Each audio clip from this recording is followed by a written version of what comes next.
जय मसी अनि नमस्कार है मेरो प्यारो मित्रहरू, दाजुभाइ अथवा दिदीबहिनीहरू, बुवा आमाहरू, प्रभुले तपाईँहरूलाई धेरै आशिष दिनुभएको होस्। आमेन।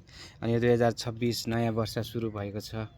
प्रभुले तपाईँहरूलाई धेरै आशिष अनि अनुग्रह र प्रेम र शान्तिले भर्नुभएको होस्। यो मेरो पर्सनली प्रार्थना।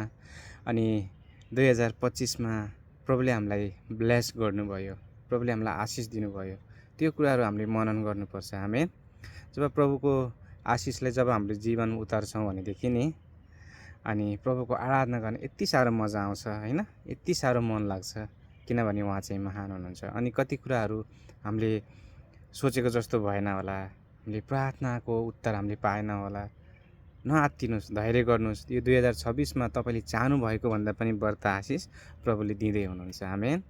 अनि भजन सङ्ग्रह 118 को 24 मा हामी हेरौँ भने चाहिँ त्यहाँ के पाउँछौँ त कि आजको दिन चाहिँ परमेश्वरले सिर्जना गर्नुभएको र यसमा हामी अति नै खुसी हुनुपर्छ, रमाउनुपर्छ। आमेन।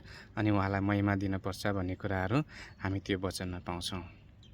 अनि बिलाप 3 अध्यायको 22 देखि तल हेर्नुभयो भने चाहिँ उहाँको महान प्रेमले हामी नष्ट भएका छैनौँ अरे है। अनि उहाँको हरेक दिन चाहिँ नयाँ हुँदछ, यसरी हामी त्यहाँ पाउँछौँ। त्यसकारण हामी हराइस नखाउँ, प्रभुमा हामी सधैँ निरन्तर उहाँलाई आराधना महिमा दिउँ र उहाँको वचनअनुसार जिउँ भनेदेखि परमेश्वरले 2025 मा भन्दा यो 26 मा तपाईँहरूको जीवनमा, मेरो जीवनमा अनि मण्डलीमा यति ठुलो आशिषले भर्नुहुनेछ कि हामीले सोचेको भन्दा पनि त्यो धेरै महान हुनेछ। आमेन। र यो 2026 को धेरै धेरै शुभकामना सबैजनालाई।